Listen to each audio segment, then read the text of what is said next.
KEFX를 개발하면서 국방과학연구소와 카이는 독특한 설계를 적용하였습니다. 우선 라팔이나 F-18EF와 유사한 4.5세대 전투기를 목표로 개발을 시작했지만 향후 성능 개량을 통해 5세대 스텔스기로 발전할 수 있도록 초기부터 우수한 RAS 설계를 도입한 것입니다.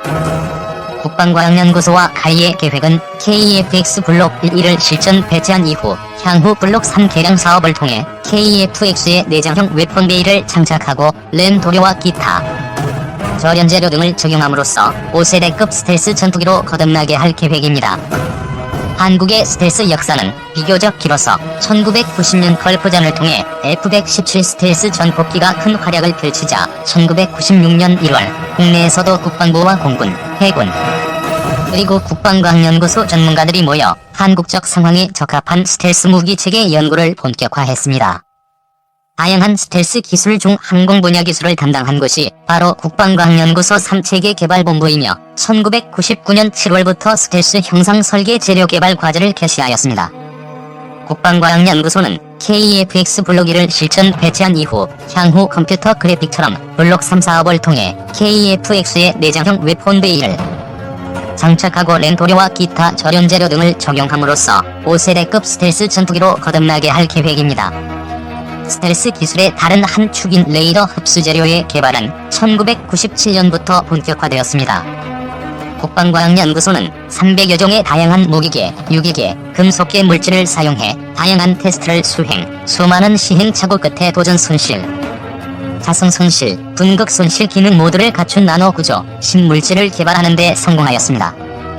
또한 새로운 램을 개발하면서 각각의 재료물질이 어떻게 반응하는지를 모두 데이터베이스로 축적, 향후 추가적인 개발과 개량이 가능하도록 배려하였습니다. 물론 중간 과정에서 고통도 많았다고 합니다. 국내 이상한 발명가들이나 작은 기업에서 자신들이 우수한 스텔스 기술을 개발했다며 국방과학연구소의 기술 개발이 필요 없다면서 시비를 걸어온 것입니다. 국방과학연구소는 그때마다 꼬박꼬박 문제의 첨단 램 소재를 테스트해봤는데 하나같이 충분한 흡수 성능이 나오지 않거나 성능이 나오면 환경 특성이 엉망인, 즉 실험실 밖에서는 사용될 수 없는 기술들이어서 국과연 전문가들의 가슴을 먹먹하게 만들었다고 합니다. 국방과학연구소가 오랜 시행착오 끝에 개발한 램은 3개 대역, 그러니까 S밴드, C밴드, X밴드 대역에 걸친 레이더 전파의 90% 이상을 흡수하는 강력한 광대역 전파 흡수 능력을 나타냈습니다. 국과연은 이를 검증하고자 2001년 4월 공군의 협조를 받아 F-4 팬텀 전투기에 한국형 램을 도포한 이후 실제 RCS를 측정한 결과 예측한 수준의 RCS 저감 능력을 실증하기도 했습니다. 제5 항공시험장에 있는 환경시험장에서 극한 테스트를 받고 있는 F-4 팬텀입니다. 향후 KEFX를 위한 램 역시 다양한 환경시험을 수행할 계획입니다. 이를 기반으로 국방과학연구소는 향후 KEFX 전투기를 완성한 이후 본기체의 한국형 램 도포에 제5 항공시험장으로 보낼 예정입니다.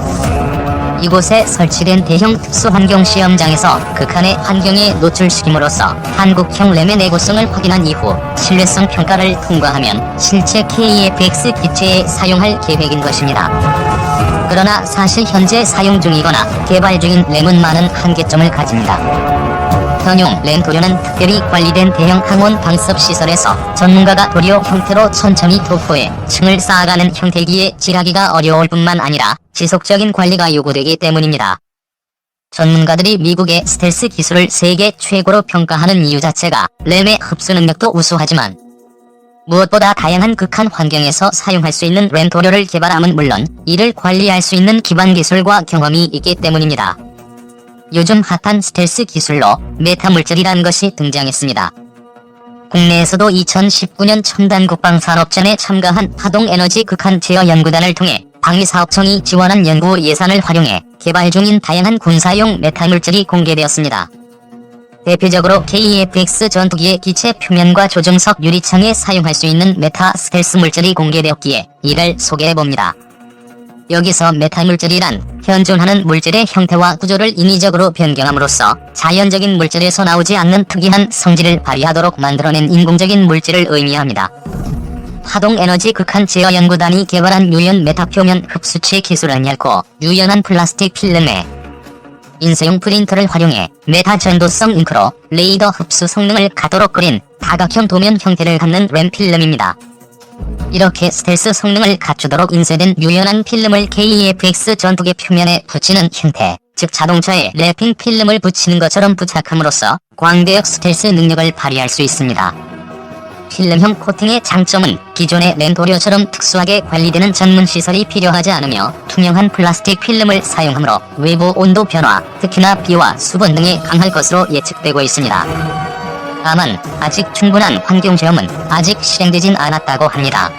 그래서 파동에너지 극한 제어 연구단은 방위사업청의 자금 협력을 원하고 있었고 이에 2019년 전시회에 참가하였습니다. 연구진들은 스텔스 메타 코팅에 대한 X-쿠밴드 대역 반사파 측정 결과 무려 마이너스 40.7dB 수치, 즉 레이더 반사파가 1/10,000까지 감소한 결과를 확보했다고 합니다.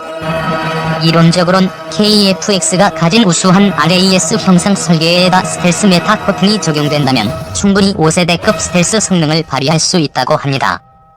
파동에너지 극한 제어 연구단은 그래핀 소재를 사용한 스텔스 유리, 전문적으로 전도성 코팅 재료도 함께 공개하였습니다. 스텔스 전투기의 경우 조종석에 탑승한 조종사의 헬멧이 전투기보다 훨씬 높은 레이더 반사 면적을 형성하므로 반드시 조종석 유리도 스텔스화될 필요가 있습니다. F-16 블록 52입니다. 조종석 유리창이 살짝 금빛을 띠고 있음을 볼 수 있습니다. 최초의 스텔스기인 F-117이나 F-16을 보면 조종석이 황금색으로 빛나는 것을 볼 수 있는데 이는 얇은 금으로 조종석 유리 전체를 코팅했기 때문입니다. 금이 사용된 것은 도체 중의 전기 전도율, 즉 전도성이 가장 높기 때문이며 레이더판은 전도성이 높은 도체를 통과할 수 없기에 결국 열로 바뀌어 소멸하게 됩니다. 새롭게 등장한 F-22A나 F-35 스텔스 전투기, 중국의 J-20 스텔스 전투기의 조종석 유리는 보라색 혹은 파란색으로 빛나는데 이는 금보다 가시광선 투과율이 우수한 ITO 코팅을 새롭게 적용했기 때문입니다. 금은 전도성은 좋지만 가시광선 투과율이 상대적으로 낮은 문제가 있다고 합니다. 국방과학연구와 카이는 현재 KEFX를 위한 투명체 전도성 코팅 재료를 개발하고 있습니다. 개발 이유는 스텔스 성능을 달성함과 동시에 비행 중에 태양열이나 전투기 공력 가열로 생기는 열을 얇은 도체 필름으로 차단할 수 있기 때문입니다. 스텔스 효과도 상당해서 F-16의 경우에는 CD형 이후부터 제한적인 랭크포와 조종석 유리에 대한 금 전도성 코팅을 적용해 RCS를 1에서 3제곱미터급으로 낮추었습니다. 이는 개발 단계부터 스텔스 설계를 적용한 타이푼이나 라팔과 같은 4.5세대 전투기와 동등한 스텔스 성능을 갖추게 되었음을 의미합니다. 국내 국가연과 카이가 개발 중인 전도성 코팅 기술도 항공기나 전자업계에서 널리 사용 중인 ITO 필름 코팅, 즉 아크릴 계열 투명 유리창에 10에서 20나노미터 두께의 ITO 필름을 코팅하는 기술입니다. 현재 국내 개발된 ITO 코팅의 성능은 X밴드 대역 주파수 대역에 대해 수직 입쇄된 레이더파에 대해서는 90% 이상, 경사 입쇄된 레이더에 대해 80% 흡수율을 달성하는 수준이라고 합니다. 파동에너지 극한 제어 연구단은 KEFX를 위하여 신소재인 그래핀을 사용한 전도성 코팅 재료를 제안하고 있었습니다. 왜 그래핀을 사용할까요? 인공적으로 만들어진 탄소원자 구조물인 그래핀은 스텔스 성능의 핵심인 전도성이 구리보다 100배 이상이며 전투기 공력 가열로 생기는 열을 차단하는 척도인 열전도성의 경우에도 최고의 열전도성을 자랑하는 다이아몬드보다 2배 이상 높다고 합니다. 무엇보다 가시광선에 대한 흡수량이 아주 낮아 550나노미터의 파장을 기준으로 가시광선에 대한 투과율이 97.7%이나 되어 기존의 ITO 코팅과 비교하지 못할 정도로 우수하다고 합니다. 가시광선 투과율이 중요한 것은 도그파이터 상황에서는 조종사의 눈이 전투의 핵심이 되는데 기존의 금이나 ITO 코팅은 약간의 왜곡 현상이 있는 데다 가시광선을 차단해 장거리 표적이 잘 보이지 않는 경우가 있기 때문입니다. 이렇게 그래핀은 무적의 성능을 자랑하지만 약점도 있습니다. 설명해준 전문가는 핵심이 되는 그래핀 소재의 생산 기술이 아직 제대로 확립된 상태가 아니므로 생산체계 마련에 어느 정도 어려움이 있을 것으로 예측하고 있었습니다.